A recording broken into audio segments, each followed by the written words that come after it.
Hello and welcome back to Motherhood Interrupted. I am your host, Kimberly. You guys, I lost my voice, so I'm going to spare you. I'm not going to record a fully new episode, but I just wanted to check in and wish you guys a very healthy, happy Thanksgiving if we don't chat before then, which we probably should, but we will be traveling. So if I don't check in with you live, I just wanted to wish you a very happy Thanksgiving. I lost my voice, but this sadly is an improvement from yesterday where I literally couldn't even speak at all. I wanted to introduce you to our guest. This is a replay from last year, and I have my guest, Renee Reinertsen, who underwent 19 rounds of IVF and used a sperm donor. At the time of all of these intense fertility treatments, she was also a frontline worker. So listen to her story, enjoy it. This is an incredible, incredible story, and I wanted to thank Renee again for coming on. I love you, Renee, and have a wonderful rest of your weekend. Guys, I'm so excited because I have Renee Reinertsen here, who I have been following for, at least a year and a half. I think probably closer to 2 years. And I've been fangirling over her and so enthralled with her story all about fertility. And Renee, welcome. Thank you for joining me. Hi, thank you for having me. This is super exciting. I feel like I'm a virgin to podcasts. So. Yay! Another virgin. You're my third virgin this week. Oh, I love it. It's a busy week for you. That sounds super creepy. But welcome. I truly am so excited. And it's funny because I'm sitting here fangirling over you because, you know, when you follow people on Instagram and you're just so in their story, you feel like you know them. You actually I feel like I'm like friends with some people and they're like, who are you? And I'm like, it's me, Renee. I've been following you. Yeah. And it's like, you have no idea who I am, but I know all about you, but I want to know everything about you. So, okay, Renee, can you just give us a quick recap about where you live, your age, and what you do? And then we'll dive into your fertility story. Sure. So I live on Long Island and I'm 40 and I'm a PA. I've been practicing as a PA for, I don't know, I think like 14 years. I worked in the ED and now I'm in urgent care and I'm single. All right. Single. And are you ready to mingle or you're just single? I'm always ready to mingle. I've been mingling. I mingle all the time. Good. I like that. That's a shout out. If anybody has any, brothers or nice friends that are single, age appropriate, she's single. Absolutely. And ready to mingle. I am ready to mingle. Oh, yes. Okay, wait. So a PA, that's a physician's assistant. Is that right? Physician assistant. Yeah. It's basically like a mini doc. It's comparable to like an, I guess like you could say a mini doc. You know, we diagnose, we have our own patients. We do basically the same. And so what field do you do that in? What types of patients do you care for? So I'm in urgent care now. I used to be in the ER, but now I'm in urgent care. So it's just right now with COVID and everything, it's just slamming. So it's any type of patient can walk into the urgent care. It can be whether it's like COVID patient, someone with an abscess, some chest pain, short of breath, anything and anything. Wow. I didn't realize that's what you were doing when you were in the height of COVID and pregnancy and all of that. That adds a whole other layer of complexity to your story. Yeah, it was wild in 2020. I mean, that's when like basically all of New York shut down and everybody was coming to our urgent care to get tested because nobody really knew much about what was going on. So it was a pretty wild and scary time, but it was also kind of I don't want to say cool, but it was interesting to be like in the mix of it and to see it all happening like live, you know? Yes. It's like a timepiece. I mean, you're a part of history in such a, front lines basically. Yeah. Oh, absolutely. 100%. And I felt bad because a lot of people, their fertility clinics closed and their cycles were put on hold. And thankfully mine was not. So our clinic stayed open. I kept going and a lot happened during 2020, you know? We're in 21, right? Yeah. Okay. Yeah, God, it's all a blur. I know it's all a blur. I saw a meme the other day that said something about like, we're still processing and going to therapy for 2019, but it's about to be 2022. Yeah, exactly. I feel like I Like, don't even remember what happened, but whatever. It's crazy. it's so crazy. It is insane. Yeah. And yeah, actually our transfer ended up getting delayed because of all of this, which I can share, later. But so, okay. So you are, you're in Long Island, you're Yeah. single, you're successful. Yeah.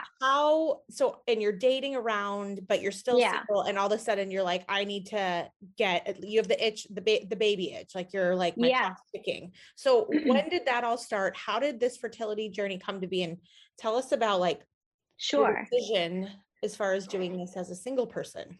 Okay. So, I mean, I was married in my early 30s, and when we were trying to conceive, we did a couple of rounds of Clomid. And just as a woman, you just kind of have a feeling like something's not right. Like I definitely in my 20s should have been knocked up at least 10 times, like no joke. And I kind of knew like, okay, this is kind of bizarre. The Clomid didn't work. Nonetheless, our marriage didn't work out. And then I think I was like 34, 35, and I was dating around, and I did have somebody that I was seeing, but I kind of was like, listen, I want to do this. I knew I needed to be a mom. I had so much support from my family. I'm like, what am I waiting for? I make enough money. I have my own place. Like I had a terrible marriage. So let me just try. And if it doesn't work out, it doesn't work out. So when I went to my first IVF clinic and he ran basic labs, the dude was like, listen, basically you have a shot in hell. He was like, your levels are really low, your FSH is really high. And already right from the bat, he was like, you should do a donor egg. Now, when you tell me that I can't do something, you're just going to make me say, okay, I'm going to prove you wrong. So let's fast forward. I think that was in 2017. And then just from that beginning, my levels kept declining. In the beginning, it was like a 15% chance. And I went from clinic to clinic. And I just kept going. Now, mind you, during that time, I did have some relationships, and I did share that this was what I was doing. And most of them seemed okay with it. I was like, this is my goal. And if you want to be a part of it, you can. But in my head, like I knew that I was still going to do it with donor sperm, if that makes sense. Mm-hmm. Because I didn't want anyone to feel like I'm using you for that, Does Oh, that make sense? yes. Yes. No, that totally makes sense. But I love that you stuck to your game plan and you didn't waver or deviate or let someone kind of take you off course. That's Yeah. interesting. Uh-huh. Yeah. I know that probably sounds weird. And there was somebody towards the end who I think was like 2019 and 2020. I dated for about a year. And we would kind of go back and forth as to whether or not he wanted to be involved or be a part of it, if you know what I mean. Mm-hmm. And it sounds so freaking crazy because I'm sure people are like, why wouldn't you want to? Then that person will have their biological dad. But I really just wanted to do that. I don't know. It's not like I feel like I can't even put it into words. I just knew that I'd started this journey by myself, and I didn't want him to feel like, I don't know, that he was indebted to me or that this was something that, and listen, we're not together. Put it that way. It didn't work out. And I'm kind of glad it didn't, because I think in the back of my mind, I knew that I never wanted any of that. I didn't want someone to come in and question what I was doing, want to be involved because he felt threatened, for example, because there was, I was doing it alone. So I'm glad in hindsight that I didn't steer away from what I wanted to do. Does that make sense? Wow. Oh, that makes so much sense. I love that. It shows me so much strength for you to be like that, just determined and self-confident. Like, I feel like the default would be for most women to be like desperate for Yeah. someone to, and I love that you were like, this is my journey.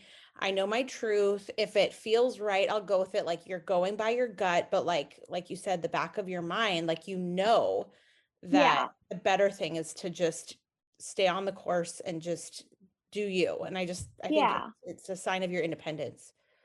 And I'm sure it sounds ridiculous to some people because, like, why wouldn't someone say, oh, if you have somebody, why wouldn't you want that family? But I didn't want to, I don't know. I felt like I started this on my own. It's like, this is what I wanted to do. So if you were, so it's not a bad thing. Like I have a stepdad, so I think no matter what, whoever I meet, whoever I'm with, doesn't necessarily mean you have to be biologically intertwined. And there are many people who are married who have to use a donor egg or a donor sperm, and they're still their parents. It doesn't mean that they're not. So I think whoever I wind up being with should and hopefully will be okay with taking me and Mila, if that makes sense. Yeah, I think that makes perfect sense. And I think it's a better way to go rather than just settling for like some random guy just because you know him versus, Yeah, it sounds like you're almost holding out for the right man, but at the same time, you want to grow your family on your terms. yeah, And yeah, yeah, I love it. So you're looking into a sperm donor, you're learning about the egg your situation's not looking great at first. Okay, yeah. so then what happens? So when you mean like when they told me that my chances weren't good? Yeah, so what's that next step? So the next step was just, I'm going to keep doing this as many times as I have to. I did a lot of my own research. Basically, I want to say interviewed, because I ask a lot of these reproductive endocrinologists. I want to get their feedback, see what their thoughts are, instead of just going to whatever clinic is going to take me. Because a lot of clinics said, oh, you should do a donor egg. So through all of that and figuring out what I can do, my mentality just kept telling myself, it's a numbers game, Renee. Like, it's not going to happen one time. It's not going to happen after 5 cycles. Like, I would only get 1 or 2 eggs. And somebody else can have 1 cycle and get like 19 eggs. So if I kept telling myself it's a numbers game, it's just going to take a long time. I know that there's no way that I have 0 good eggs. I'm just going to have to keep doing this. And I took out a lot of loans, a lot of personal loans. And to be honest, I used a lot of my support was from my account that I started, because I would take you guys like on me. I would take the subway into the city. I would go on my egg retrievals. My egg retrievals, I wasn't sedated for most of them. So I would like come out and I'd be like on crying, like, well, I got no eggs. And I just felt like it was like a team effort, even though I didn't know anybody who was following me. And that kind of in the end, I don't want to say it pushed me, but it kind of not held me accountable, but I just felt like there was so much support there that I'm like, I can do this. I got this. It's one failed retrieval. Let me just go do another one, and I'll just keep doing it and keep doing it until I get an egg that's good, that's viable, an embryo that's normal. Wow. That is wild. So a big part of the reason why you felt like you could push through and you should push through was because you had that energy from the group and support Yeah. network around you on Instagram. Because for those of you that don't know, Renee has this account, Infertility Struggles, and she documented her journey in a very intimate way. And you had how many cycles of IVF? 19? 19 cycles, 2 were canceled because by the time I got to the retrieval, there was nothing there. And then, so I had 17 retrievals. And can you explain what I think that I saw you had mini IVF cycles? What is that? Can Yeah. you educate us? So, yeah. So mini IVF just means that it's less medications. So the thought behind this is, because I don't have a lot of follicles, I only have maybe 2 follicles or 1. Instead of bombarding me with max stims, which a lot of facilities do, the first couple of facilities I went to, they would do max stims, which means I'm on the highest doses of Gonaleth and Menopur and Clomid. And because they think that because you only have a couple of follicles, you need to really pump them up and get them to grow. But mini IVF is the opposite, where listen, whether it's 1 or 2, it's going to grow. It might take longer. So instead of frying them with all of these medications, you don't need all this FSH, just give a little bit. So instead of giving 300 of Gonaleth, maybe give 75 units. You might not stim for only 8 days or 10 days like some people. You might stim for 15 days, but at least you're going to have a quote unquote healthier egg because you didn't give it so much FSH, if that makes sense. Yes, it does make sense. And so how old were you and what was your AMH when you first started the journey? When I first got my labs, I think I was 34 and my AMH was 0.52, and my day 3 FSH was 22. The lowest was 22, and then I would have like 28, 26, and those are high. You want your day 3 FSH to be less than 10 in order to have a good response with IVF meds. Yes, and so the AMH is just for folks that don't know about Yeah. AMH and FSH. AMH has to do with the number of eggs that you can produce. Is that right? Like the number of eggs in your reserve? So yeah, so AMH is your ovarian reserve. Mhm. So ideally, you want to have a higher number. You don't want to have in the decimals, like 0.5. My lowest was in 2018. I didn't check it after that, but in 2018 it was 0.15. So it was drastically going down. So that's just your ovarian reserve, but then also your AFC, which is your antral follicle count. That's how many dormant follicles you have, which are checked on day 3 of your cycle as well.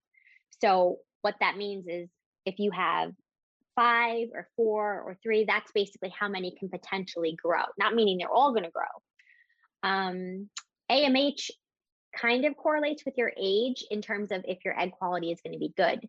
So my AMH was low, very low, but I wasn't very old. I mean, I think 34 is young. 35 they consider advanced maternal age. So I still had a shot. Like I felt like it's not like I was 40 with that. 34, I know that there's still going to be a good egg in there, even though my reserve was low, which is why I kept telling myself, it's just a numbers game. It's just a numbers game. Eventually I'll get it. Yes. And then the FSH, that's indicative of what? So your FSH is how you're going to respond. So your FSH starts rising. So mine would rise in the luteal phase, which means the end of after you ovulate in your cycle prior. So so let's say it's December, I ovulated. Normally my FSH starts rising, so it starts making a follicle grow already. So when somebody has to do an IVF cycle and they get their period, that's when they start their IVF meds. But because my FSH is already so high, it's not going to respond because the body already thinks that a follicle is growing. So you give somebody medication when their FSH is 22, you're only going to have that one follicle grow. So ideally, you need that FSH to be less than 10 if you want to have more than one follicle grow. Got it. Okay, so for me, just for like another point of reference for folks Yeah. listening, for me, my baby 3 is where we had trouble. And so at 34 years old, I went in, same thing, gut feeling. How come? Because the first 2 I got pregnant, my husband looked at me, easy. My kids are Yeah. 16 months apart. At 31 and 32, I had kids. And then 34, it was like, why isn't this working? We're 6 to 8 months Yeah. in. It doesn't make sense. So at 34, my FSH was 10, my AMH was 0.7, which I think was Wow. like 70% less than, Yeah. and then we had tried like IUI and Clomid and all the things. And by the time a year had passed and none of those things worked, my AMH had dipped to 0.3. Wow. So what was shocking, and tell me if you agree with this, because I'm Yeah. definitely not in the medical field and you're far more experienced in this. But like, I think one thing that I like to share with people from my understanding is that you would think fertility is like kind of like a gradual decline, like Hmm. aging, right? Like, you start with a little Botox and then you got it. So everything you think as far as aging goes Hmm. is gradual. And in this case, it almost felt like it went from totally good, you're totally fertile, to just a steep drop. Like, is that accurate? I don't think it's a steep drop. No, not at all. I No? guess my question, Okay. the question that I would ask you is, did you know, obviously, since you conceived naturally before, Mhm. but did you know at any point prior what your numbers were? I didn't have any baseline Yeah. testing. So Because I'm no. curious if, let's say you already were on the lower side, but because your age, because at the end of the day, age really does play a huge effect into it, not just the AMH.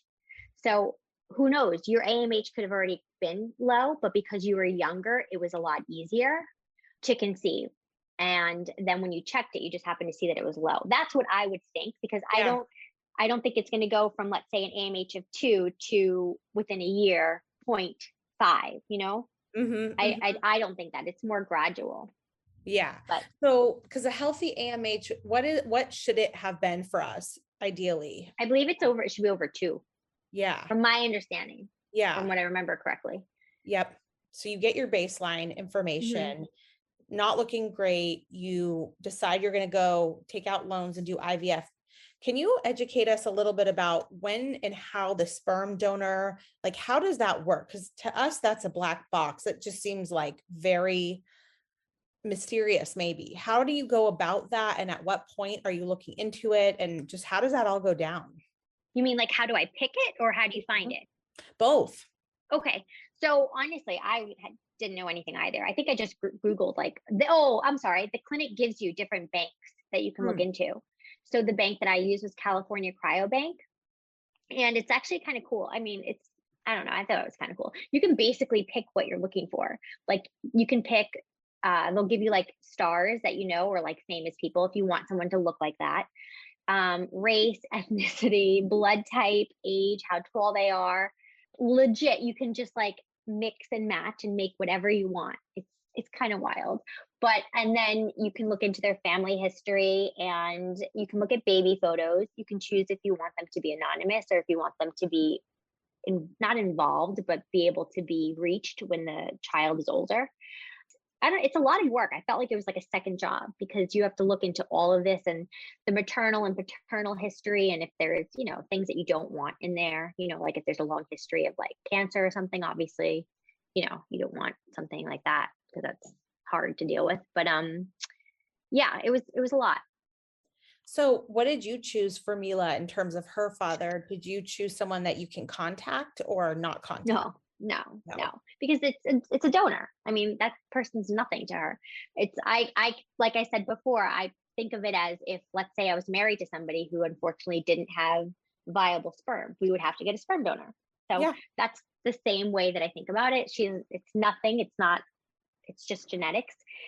Okay. Yeah. So then what year is that where you start all of this? And then how long and how many cycles do you go through? And I know that you've had some heartache too along the way. And I think it's important to talk through, when you get pregnant or you don't get pregnant, you do a cycle. Like, can you just walk us through a couple of those highlight milestones that, out of those 19 rounds? Yeah. First of all, so what year do you start it in? I feel like it's such a blur. I want to say, was it 2016 or 17? Oh my Maybe it was God. in April. It was in April. I remember, but I think it was 17, 18, 19, 20, 21. Maybe it was 16. I'm not sure. One of those. So, the first, I don't know. It was a lot of failed retrievals. That was the thing. Like, I really never got to the transfer part very often. I did have a couple of transfers, but the majority of the failures were because I didn't get an egg, or the egg was degenerated, or the follicle was empty. That was the biggest thing. I had a lot of empty follicles and a lot of degenerated eggs. Now, empty follicles is not a real thing. I mean, it's the egg is in there, it's just not released. So I spent a lot of time researching and figuring out how I can get that egg. And because what I did was, with every time I came out of that OR and they said, "Sorry, Renee, there was no egg," I would basically cry for probably 3 days, down myself with wine and tequila, and then I would like be like, "Okay, I'm going to do this." Like, there were legit some days that I came home after my failed retrieval and I would go on like a 6 mile run. And people were like, "How the fuck are you doing that?" I'm like, "I don't know." Because I never got sick afterwards because you're only taking out 1 or 2 follicles. So I didn't have any issues. It was the only way that I mentally could be like, "Okay, this fucking sucks. I'm just going to keep moving on." And then after I would go through that short grieving period, I'm like, "Okay, we're going to do this again. It's one failure after another. We'll keep doing this." And I kept looking for ways to make it happen. Like, I kept looking for ways and as research how I can find an egg, why I had empty follicles. Should I change the triggers? Should I change the sizes of when we trigger? And thankfully, my last physician was open to doing all these things that I would research and Google. You know, sorry, she's awake. She is. Yeah, Maybe my she'll, mom okay. It's okay if she makes a guest appearance. has She has a lot of fans, yeah. So, had you ever been pregnant before? Like, did you Never. ever even miscarry or anything like that? Nope. Wow. So you Before didn't know. Mila? Wait, before Mila, you mean? Yeah. Did you know if you Yeah. could even get pregnant? Because I know that's a step. Yeah. No, before Mila, I was pregnant with IVF twice.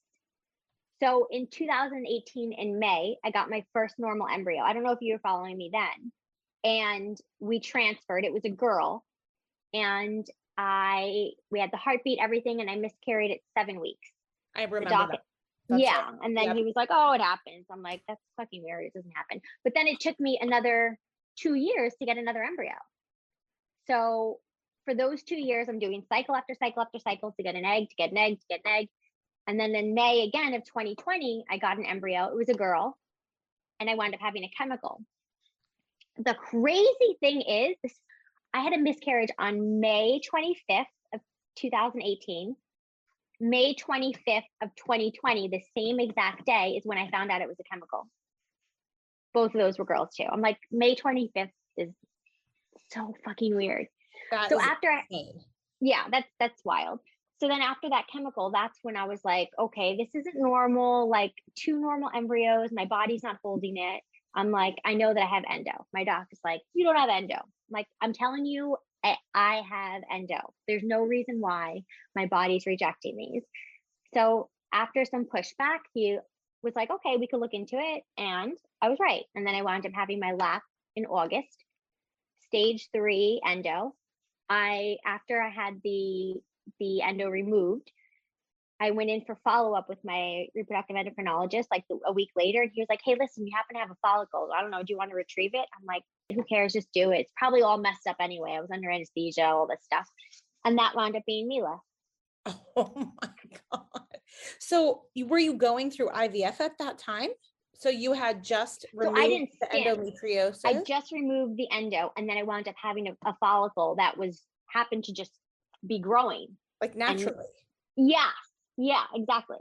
And then he was like, "It's there," and I was like, I didn't even want to go through that. I think I even talked about it I think I even posted on my grid. I was like, after I found out that I wound up having a good egg, I didn't even want to do it. I was like, I literally was like, nope, there's no point. I'm going to start fresh.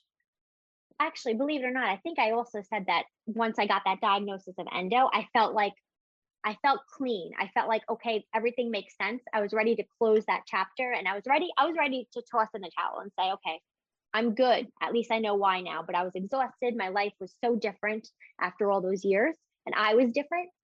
So I was like, I'm not going to do it. I'm over. I'm done with this.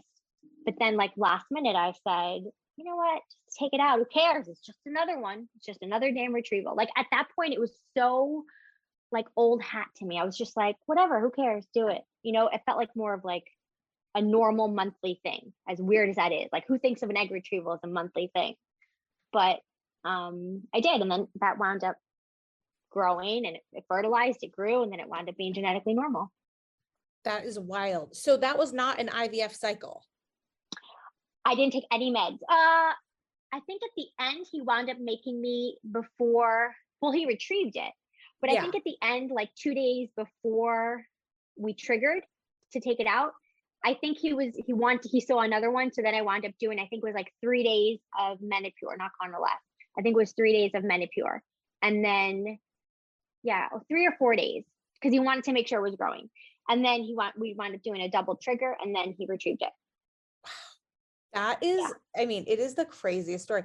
And also, we haven't even talked about all the shots and everything. And it sounds like you're kind of like me. I'm just inferring this, I don't know. I'm assuming this. So, I'm not afraid of shots at all. I've never had an issue, but I know there's a lot of women that do, and they have to have their husbands do all the shots. And to them, it's like a very big dramatic thing. Like that one influencer did like an 8-part series on her IVF journey, and I forget her name. She's like, I'll have to look her up. But anyway, like some people, this is like a very hard thing just to like do the actual shots, and they can't even like look, and it's very stressful. Like for me, the shots were like not even the issue. It was just the time, the energy, the emotional roller coaster, the perseverance, all of those other things. The actual shots and bruising and hormones and all of that stuff that I feel like a lot of people focus on, that wasn't even the hardest part for me. How about you? No. And it's actually funny that you say that because I think the one thing that I follow a bunch of people, but not so many people because when I first started my account, it was just more like as me to like vent out there.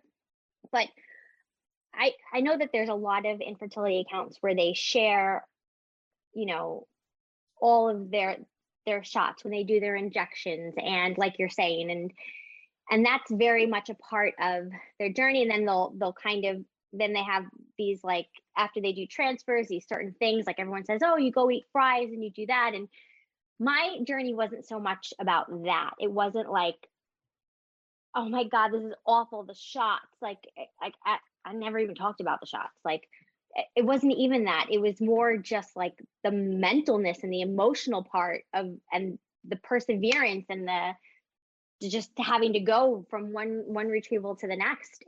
But I did never spoke about like shots. It wasn't anything to me. Like even doing the IM progesterone shots in my butt. Like yeah, that was hard to do at first, try and like reach around, but I mean I did it, but it wasn't like and I know a lot of people like would have like okay every night I'm going to do this shot. Everyone follow me and watch me and that's great that that's what they focused on, but mine wasn't like that. I wasn't no. No. Yeah, me too. And I don't think we're saying this like from a place of judgment. It just is interesting because I just sense that from you, because the reason why I'm bringing that up is because it actually is physically grueling. Like it is. And you're not even focusing on that. You're talking about, I feel like to your point, yes, that came through for me as well. Watching you was like, you never once complained about all of the shots. Like, it's almost like that wasn't even a blip on the radar, but the reality is it's hard. That part of it is really hard. And, like for me, I remember having all this bruising on my butt, like up to the bruising didn't go away on my butt till I was like 20 weeks pregnant with this pregnancy. I mean, Yeah. Oh and my God. it was just something that I was like, oh, wow, that's crazy. Like it wasn't, I didn't make it like, oh my God, woe is me or anything. Cause I felt such a strong like gratitude. Yeah. And, the other thing that I know was in the back of my mind, and I'm wondering if this, like how you kind of perceive this is part of me also felt like there could be a health risk for myself to Hmm. be putting all these hormones in my body, but I just proceeded forward and I don't know. I just felt like it's worth it. It's going to be okay. Like, do you feel scared about having to risk your own body to do all of this with all of these hormones and drugs? What do you think about it? Um, to be honest, I didn't even never even thought about it once until you just brought that up.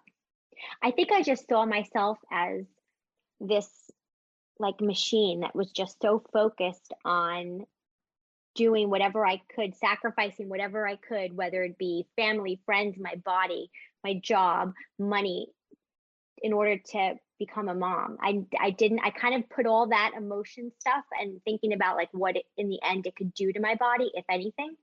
I put that all aside. Mhm. I was more like looking at the finish line. I needed to cross that finish line. And any obstacle that was there, I didn't even look and see like how it was affecting me or my life or anything about me. And I just was just like, I see it, I know it's there, and I'm just gonna keep going. And who cares what happens, you know? I do know, and I'm so glad you said this because this is something again that people don't really, I haven't heard anyone talk about this, and you're the only person that said this.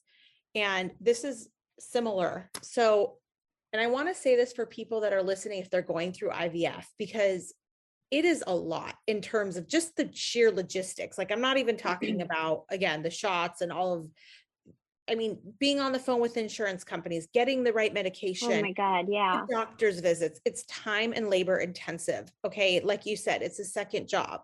Hmm. And the thing is that I remember my family kind of looking at me like, you're crazy. You have a boy, you have a girl, like, no one ever said that to me, but it was a sense like they were kind of looking at Yeah, like almost like this is so unnecessary and over the top. right. But here's the thing. If someone is out there listening, I just want to share that you and I both have something very much in common, which is we knew in our gut. For me, I always focused on like when things got really hard, especially, which believe me, it does get very hard, way harder than I ever imagined, but I would always imagine that baby. And I knew that baby was waiting for me in my gut, in the deepest, like in my loins Totally. or whatever. Like Yeah. I saw that baby. I would imagine holding the baby. There was a lot of visualizations that I would do. Same. Really? My visualization that I will always, the one that would always pop into my head is me driving, looking in the rearview mirror and looking in the mirror there and seeing her face. And that was another big reason why I didn't want to do a donor egg, because it was just me. I wanted some sort of genetic tie. But that is all I kept thinking about every single time. It was in the car, looking in the rearview mirror and seeing her face. And I knew it. I knew that was going to happen. I felt it. And I'm like, I don't care. But exactly like you said, the visualization of that baby. Okay, Renee, I had a moment the other night where this baby, I think she was really hungry and she started kicking like crazy. And I sat there and I was like, oh my God, like this vision is like, there is a heartbeat, there is a human, this is Yeah. the thing. Like it was such a, like, I was like, it like took my breath away. Like Yeah. Oh my goodness. it Yeah. It's, literally is like when you dream and you're like, basically everyone else thinks you're batshit. They're still rooting for you, but they also think you're kind of batshit, yeah. in reality. But when you are literally dreaming this up and then it starts to happen finally after being kicked and pushed and shoved and defeated for so long, like it's incredible. Yeah. I 100% agree. And I, yeah, there are definitely people that I know thought I should give up, like 100%. And they were Oh like, what yeah. are you doing? You're torturing yourself. But it was, I don't know, it was a second job. Like a lot of people would do. I don't know if you did that. Well, no, you didn't yet because you didn't have your baby, but you might do it. They take all like the shots and the injections and the needles and syringes, and they take a photo with it. I couldn't do that. I don't know why. I had bins of needles. Like my hospital was like, "Yo, can you like take them in like steps? Like stop bringing them all in." Bins. Wow. I couldn't do that thing. I don't know why. And no judgment to anyone who does it. I think it's great, but I mentally couldn't get into that place where I felt like, I don't know, that part was not so much of my journey. When I think of my journey, I think of screaming at like the nurses, the financial people, Cigna, my insurance, being at work, crying. I'm in the middle with a patient, and then I get the phone call that the egg didn't fertilize. Like I'm thinking about the emotional part of like how intense it was for me to even get things done. Like the biggest thing with my clinic was I had to like advocate for myself all the time. The nurses wouldn't get back to you. And I'm like, it's 5 o'clock. How much am I giving myself tonight? 75, 150? Like, I'd be on the phone. I'm at work and I'm trying to like not have patients scream at me for making them wait, but I'm like trying to manage two things. The insurance company, like, are you going to pay for my medication or not? Like, so that's what I think about. I don't think about all the shots. I think about the anger that I had. Yeah, no, that is so true. And I feel like that's the part that's the least discussed, but it's actually the biggest part of the journey. It's almost like, because you're a runner and I run, I like to run also, it really does remind me, and now it sounds trite saying it, but like it does remind me of like running a marathon or like, Yeah. it's a mental toughness game.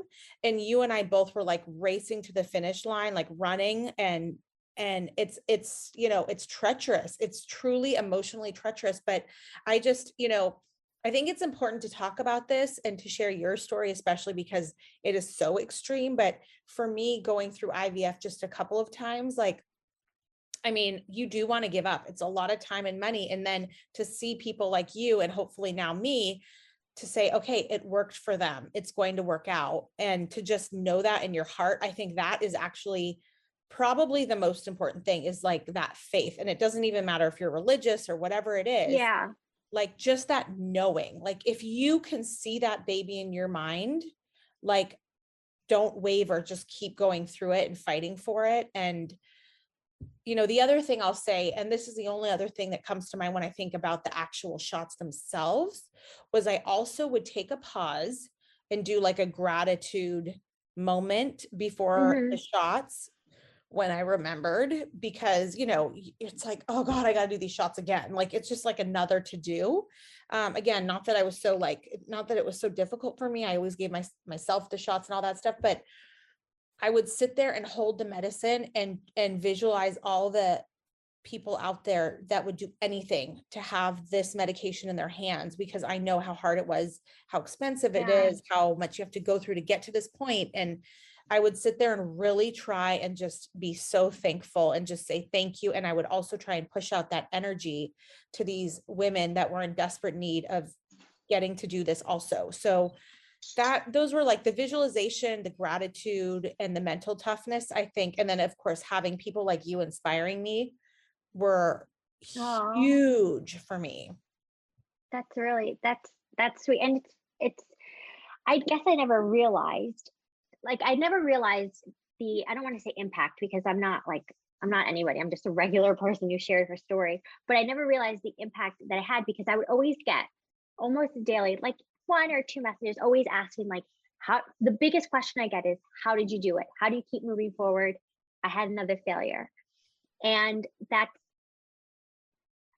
it's the hardest thing to answer, but also the easiest, if that makes sense, because all that comes to mind is, like I said in the beginning, I just kept reminding myself that it's a numbers game, and I wouldn't go in with expectations, even though that's so hard.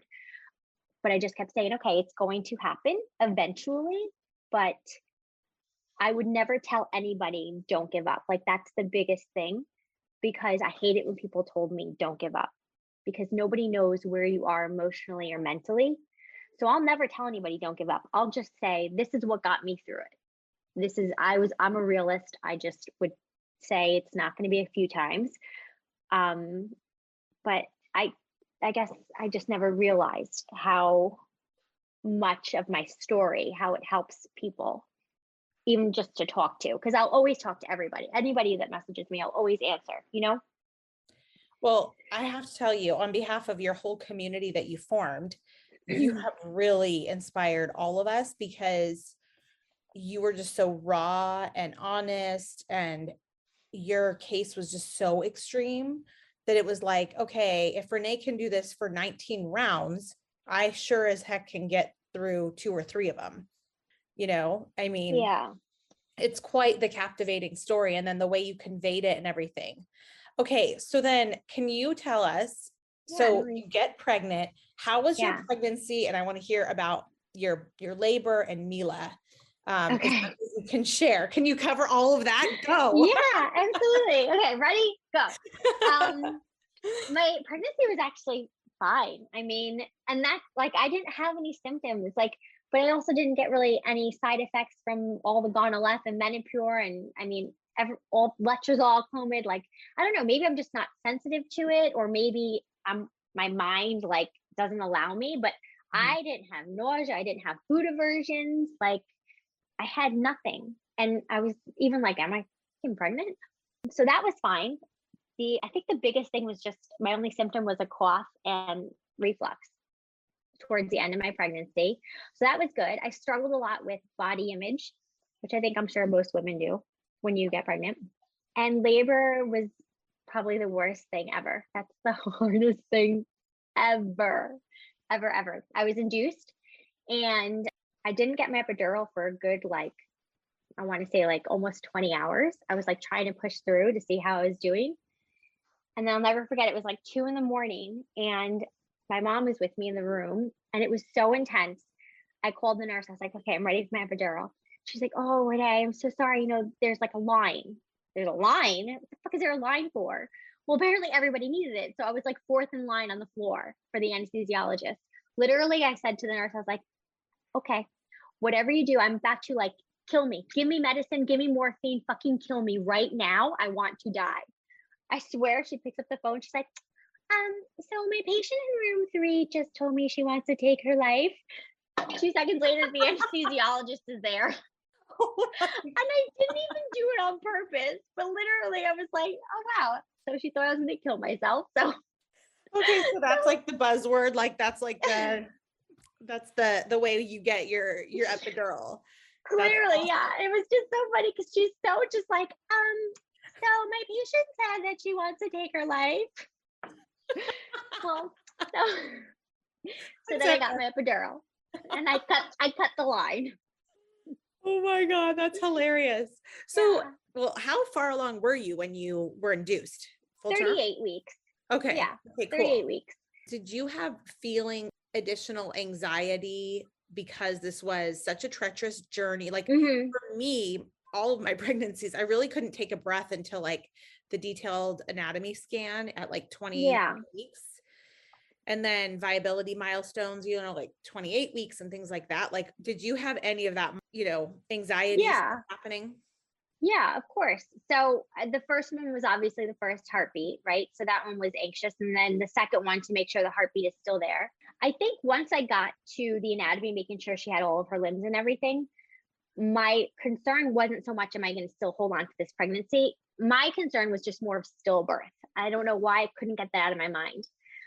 Once I got past the first trimester, I kind of accepted like, okay, this is, I knew that I felt that I wasn't going to lose the pregnancy, like the anatomy made me feel better in the anatomy scan, but mentally I kind of was like, all right, it's a normal embryo. Like how much could they have fucked up when they did the genetics, the biopsy? But stillbirth haunted me. I just kept thinking it's idiopathic.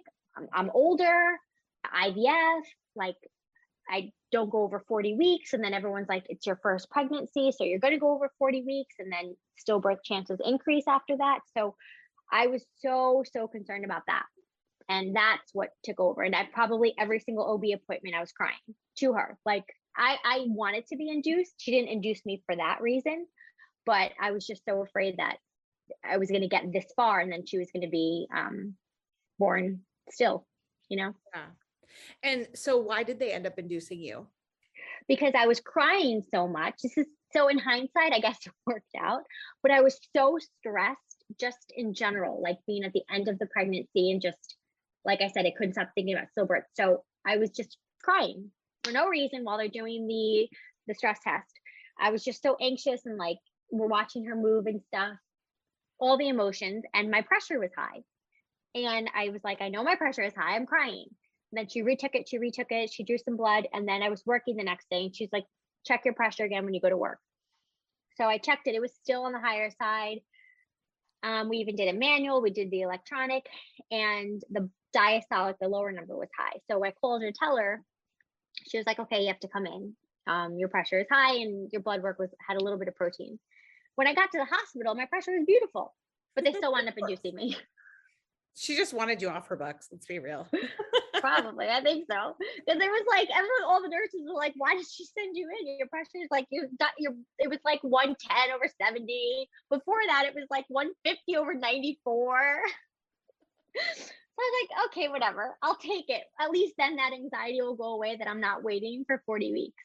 But yeah, that's the only reason why they induced me. Got it. Okay, cool.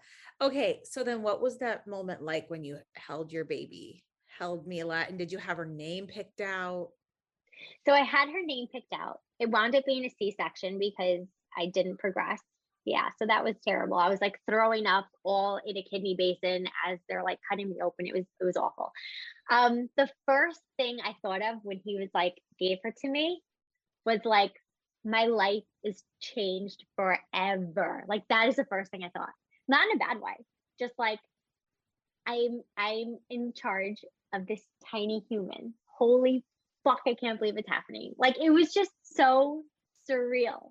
Like I don't know, but that's what I thought of. My life is forever changed. I am now a mom. I don't know. It was crazy. It was crazy. It is insane. That truly having my kids and when they first hand you your baby is the happiest moment of your life. Yeah. I No was offense like, to my my husband life and has our wedding. changed. Yeah, no, for real. Because you're like, my life is forever changed. I am now in charge of another life, like a precious life. Like it was so wild. And then my second thought was probably like, I don't know what the fuck I'm doing. Oh, well, that's for sure. My kids are 5 and 4. I still don't know what the fuck I'm doing. Yeah. So just It's like, it was like the blind leading the blind. Seriously. I was like, Mila, what do you think? Okay, we'll try this. I had no idea what I was doing. We would cry together at nighttime. I'm like, are you tired? I'm tired. Okay. So my last question for you is, what do you plan on telling her about how she was conceived? And I'm asking also from the lens of, I have a 4-year-old saying, how did the baby get in there? And also then I'm like, what am I going to tell this kid? Like, are we going to tell them about the IVF thing? Are we going to, I mean, Yeah. obviously when it's age appropriate, of course, right? Yeah. But like, what are we going to tell these kids? Like, you were wanted so badly that we fought to, like, I don't Yeah. know. What do you think? Yeah. What are I you think thinking? so. Yeah, I think it's exactly what I'm going to say though. Because why not? Like IVF isn't like a shameful thing. It's just, I think it's amazing because it allows us to be able to conceive when we can't conceive naturally. So thankfully IVF is out there, but I for sure am going to be like, listen, I just wanted you so badly. I knew you were there because all my embryos were girls. So I knew you were there. And I couldn't wait. I didn't want to settle for somebody. It was just yeah, yeah, of course. Yeah, I don't feel bad telling her that. Should I I? don't either. I don't understand the shame around IVF. I feel so proud because Yeah. and I don't know why there's like this, and maybe it's a religious thing for some people, which again, I completely respect all, all people and their opinions and things. And even if they differ, and that's all cool with me. I guess I don't carry the shame about IVF. I feel proud because to me, it feels like I fought my heart out for this baby. And I Yeah. feel proud that I put my own, to your point, like you put your own physical, like treachery aside completely. You and I naturally just were like, oh, yep, that's like, we were so focused on this little human. And I feel so proud of that journey that I fought to Yeah. have this little, beautiful, sweet soul. I don't Same. know. I Yeah, don't get the shame. I don't get it either. I think I feel lucky that we can do it, like some countries can't even, or the fact that we were financially able to do it. I paid out of pocket the first 3 years for it. So I, because my body failed me doesn't mean that I can't be a mom, just because my body didn't allow me to do it naturally.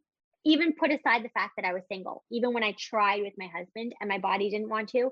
And I'm sure if let's say I was with somebody when I found out my numbers, obviously they would recommend IVF too. I'm sure.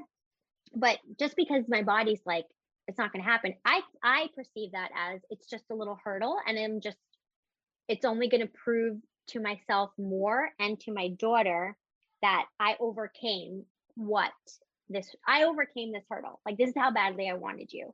Like, even though I didn't have the best reproductive system to conceive you naturally, let me show you what I did to get you. Does that make sense? It makes perfect sense. And I think I'm thinking the same way. Okay, actually I lied. My last question for you is, Yeah.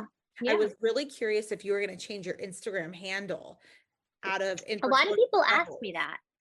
A lot of people ask me that, but I don't know. I feel like I know a lot of people do when they become a mom or once they do conceive, but I I guess when I first started my account, it wasn't like, it was more like my life, my story. Like, I would travel a lot and share all that, and then I even did some, like, I don't know if you follow me then, I was down in Colombia and I had to trigger.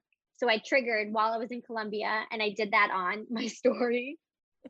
I had one of my girlfriends show me and I'm triggering and my shirt was up, my boob was showing. But I was like, so I feel like it wasn't just about that. So I don't know why. I don't know. Should I change it? But what am I I don't gonna change know. it to? Life with Mila? Life with Mila. Oh, that's cute. I don't know. I mean, I don't know. I don't have an I answer. know, because I guess that makes sense because I'm not like struggling anymore, I guess. Or infertility, like when something with like success, or I don't know. I like Life with Mila. That is cute, actually. It's your part 2 of your, now, like after you've done this, like then now you're in your new chapter. Yeah. I'm not saying you have to. I'm just No, but it makes it, brainstorming. listen, a lot of people, believe it or not, a lot of people just feel like asking me, like they'll message me, are you changing your handle? And I'm like, I was am I like supposed waiting. I'm to? like, is she going to? I don't know. Like, I don't know. It's the funniest thing. We all have such opinions. So listen, I know we're at time. I know you're a busy mom. No And worries. I really have to say, I feel like so excited that I got to meet you and have you on my Oh, podcast. thank And you. I know that you have true, like, actual fans, people that Oh, seriously, like, really, really have been deeply invested in you and Mila now. And we're so happy for you. And I just thank want to you. say thank you for being so raw and real and truly an inspiration. Like, you really, really have helped so many women, Thank and you. no idea, like, you've changed lives. So thank you That's so so much. sweet. And thank you so much. This was fun. This is good. This was super fun. You're amazing. And Thank blessings to you and to Mila. All right, that is it for today. Now, as you know, some of our best conversations actually happen after the show. So I want you to find me on Instagram at Kimberly Lovey and let me know your thoughts about today's show. You can screenshot this episode and let us know what your biggest takeaway was and tag me at Kimberly Lovey and we can share it on our stories. I will see you again, same time, same place next week.